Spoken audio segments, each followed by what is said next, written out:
जय श्री कृष्णा। आप सभी का दिन शुभ हो। कान्हा जी की कृपा आप सभी पर सदा सर्वदा बनी रहे। आज आप सुनेंगे कार्तिक मास महात्म्य में अध्याय 13 है। अध्याय 13 में आप सुनेंगे सांसारिक पुण्य से धनेश्वर का उद्धार, दूसरों के पुण्य और पाप की आंशिक प्राप्ति के कारण तथा मासों उपवास व्रत की संक्षिप्त विधि। भगवान श्री कृष्ण कहते हैं, हे प्रिय, नारद जी के मुख से यह कथा सुनकर राजा पृथु के मन में बड़ा आश्चर्य हुआ। उन्होंने नारद जी का भली भांति पूजन करने के पश्चात उन्हें विदा किया। पूर्व काल में अवंतीपुरी में धनेश्वर नामक एक ब्राह्मण रहता था। वह क्रय विक्रय के कार्य से घूमता हुआ किसी समय महिष्मतीपुरी में जा पहुंचा, जहां पाप नाशिनी नर्मदा सदैव शोभा पाती है। वहां कार्तिक का व्रत करने वाले बहुत से मनुष्य अनेक गांवों से स्नान करने के लिए आए हुए थे। धनेश्वर ने उन सबको देखा और अपना सामान बेचता हुआ वह एक मास तक वहीं रहा। वह प्रतिदिन नर्मदा के किनारे घूम घूम कर स्नान, जाप और देवार्चन में लगे हुए ब्राह्मणों को देखता और वैष्णवों के मुख से भगवान विष्णु के नामों का कीर्तन सुनता था। इस प्रकार नर्मदा तट पर रहते उसको जब एक मास बीत गया, तब एक दिन उसे किसी काले सांप ने डस लिया। इससे विहल होकर वह भूमि पर गिर पड़ा। यमदूत उसे बांधकर ले गए और कुंभी पाक में डाल दिया। वहां उसके गिरते ही सारा कुंड शीतल हो गया, ठीक उसी तरह जैसे पूर्व काल में प्रहलाद जी को डालने से दैत्यों की जलाई हुई आग ठंडी हो गई थी। तदंतर यमराज उस विषय में पूछताछ करने लगे। इतने में ही वहां नारद जी आए और इस प्रकार बोले, सूर्य नंदन, यह नरकों का उपभोग करने योग्य नहीं है।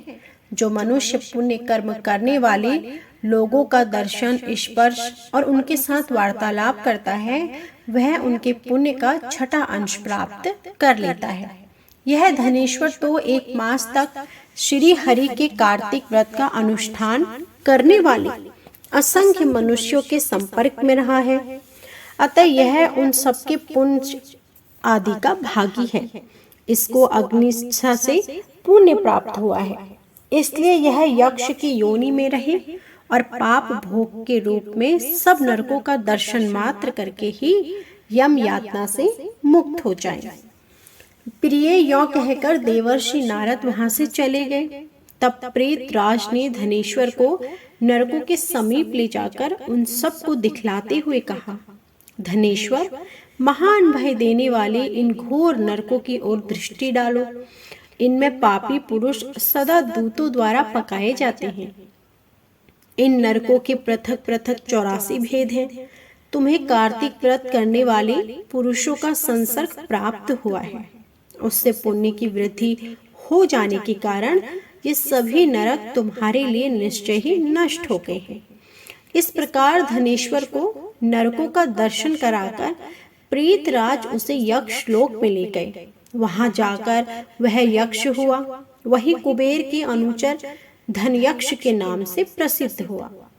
सूत जी कहते हैं, इस प्रकार अपनी अत्यंत प्रिय सत्यभामा को यह कथा सुनाकर भगवान श्री कृष्ण संध्या उपासना करने के लिए माता के घर में चले गए। ब्रह्मा जी कहते हैं, नारद, यदि कार्तिक व्रत करने के लिए अपने में सामर्थ्य ना हो तो अन्य उपाय से भी इसका फल प्राप्त हो सकता है। ब्राह्मण को धन देकर कार्तिक व्रत के उत्तम फलों को ग्रहण करें। शिष्य से, भृत्य वर्ग से, स्त्रियों से अथवा अपने किसी विश्वास पात्र मनुष्य से व्रत का पालन कराएं। ऐसा करने से भी मनुष्य फल का भागी होता है। नारद जी ने पूछा, पितामहा, यह कार्तिक व्रत थोड़े परिश्रम द्वारा साध्य होने वाला और महान फल देने वाला है, तो वे मनुष्य इसे क्यों नहीं करते हैं? ब्रह्मा जी ने कहा, काम, क्रोध और लोभ के वशीभूत होने वाले मनुष्य व्रत आदि धर्म कृत्य नहीं कर पाते। जो इनसे मुक्त है वे ही धर्म कार्य करते हैं। इस पृथ्वी पर श्रद्धा और मेधा ये दो वस्तुएं ऐसी हैं जो काम, क्रोध आदि का विनाश करने वाली है।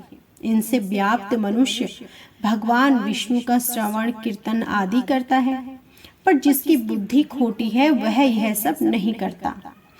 इसी से वह अंधकार पूर्ण नरक में गिरता है। पढ़ाने से, यज्ञ कराने से और एक पंक्ति में बैठकर भोजन करने से मनुष्य दूसरों के किए हुए पुण्य और पाप का चौथाई भाग प्राप्त कर लेता है।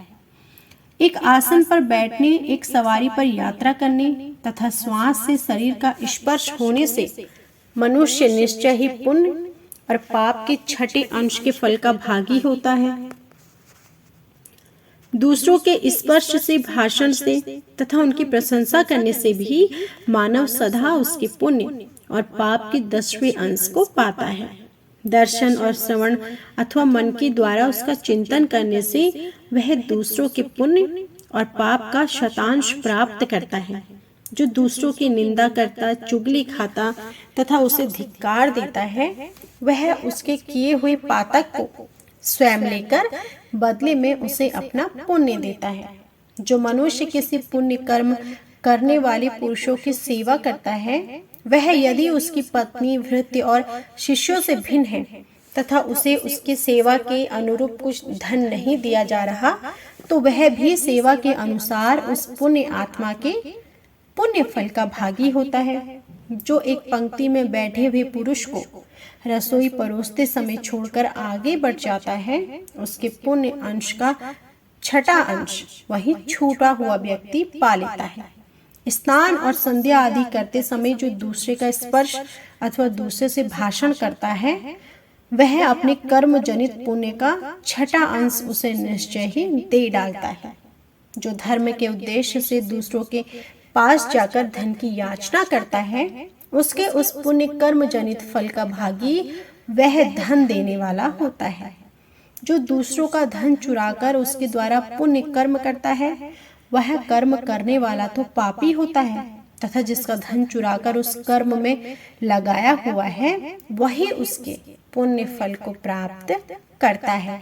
जो दूसरों का ऋण चुकाए बिना मर जाता है, उसके पुण्य में वह धनी अपने धन के अनुरूप हिस्सा बांट लेता है। साधन सामग्री देने वाला तथा बल लगाने वाला वह भी पुण्य पाप में छठे अंश को ग्रहण करता है। प्रजा के पुण्य और पाप में छठा अंश राजा लेता है। इस प्रकार शिष्य से गुरु, स्त्री से उसका पति और पुत्र से उसका पिता पुण्य पाप का छठा अंश ग्रहण करते हैं। स्त्री भी यदि अपने पति के मन के अनुकूल चलने वाली और सदा उसे संतुष्ट रखने वाली हो, तो वह उसके पुण्य का आधा भाग प्राप्त कर लेती है। किंतु ऐसा तभी होता है जब वह उसमें नहीं होता। परंतु पुत्र अथवा भृत्य हो तो षष्ठांश भागी छठा अंश लेता है। व्रति देने वाला पुरुष व्रति भोगने वाले के पुण्य का व्रति भोगने वाले से अपनी या दूसरों की सेवा न कराता हो। इस प्रकार दूसरे के द्वारा संचित किए हुए पुण्य पाप बिना दिए हुए भी आ जाते हैं। पूर्व काल में एक दंभी तपस्वी पतिव्रता स्त्री के शुद्ध प्रभाव से, पिता माता का पूजन देखने से, कार्तिक व्रत का सेवन करके उत्तम लोक को प्राप्त हो गया था। नारद जी ने कहा, भगवान, मैं मासो उपवास की विधि और उसके फल का यथोचित वर्णन सुनना चाहता हूँ। ब्रह्मा जी ने कहा, नारद, जैसे देवताओं में भगवान विष्णु श्रेष्ठ हैं, उसी प्रकार संपूर्ण व्रतों में मासो उपवास व्रत है। अपने शरीर के बलाबल को समझकर मासो उपवास व्रत करना चाहिए। अश्विन के शुक्ल पक्ष की एकादशी को उपवास करके 30 दिनों के लिए इस व्रत को ग्रहण करना चाहिए और उतने दिनों तक भगवान के मंदिर में जाकर तीनों समय कीर्तन, भजन, नैवेद्य, धूप, दीप तथा नाना प्रकार के पुष्पों से भगवान गरुड़ध्वज की पूजा करनी चाहिए। स्वधर्म परायण मनुष्य और अपनी इंद्रियों को वश में रखने वाली सौभाग्यवती अथवा विधवा स्त्री भगवान वासुदेव की पूजा करे, दूसरे का अन्न ग्रहण न करे, परंतु स्वयं दूसरों को अन्न दे। पुरुष शरीर में उपटन लगाना, मस्तक में तेल लगाना, पान खाना, चंदन आदि का लेप करना छोड़ दें। इसके सिवा अन्य निषिद्ध वस्तुओं का भी त्याग करें। व्रत का पालन करने वाला मनुष्य विपरीत कर्म में लगे रहने वाले किसी भी मनुष्य का ना तो स्पर्श करे और न उससे वार्तालाप करे। गृहस्थ भी देव मंदिर में रहकर व्रत का आचरण करे। यथोवक्त विधि से मासों उपवास व्रत पूरा करके द्वादशी में परम पवित्र भगवान विष्णु का पूजन करे और दान दक्षिणा दे। मासों उपवास के अंत में 13 ब्राह्मणों का वरण करके वैष्णव यज्ञ कराए। तत्पश्चात ब्राह्मणों को भोजन कराएं, उन्हें तांबुल सहित 2-2 वस्त्र देकर पूजन पूर्वक विदा करें। इस प्रकार मासों उपवास की विधि बताई गई। तो यह था आज का संपूर्ण अध्याय। इससे आगे का अध्याय आप हमारी अगली वीडियो में जरूर सुनिएगा। आज का अध्याय पसंद आया हो तो प्लीज वीडियो को लाइक कीजिएगा। कमेंट बॉक्स में जय श्री कृष्ण जरूर लिखिएगा। जय श्री कृष्ण।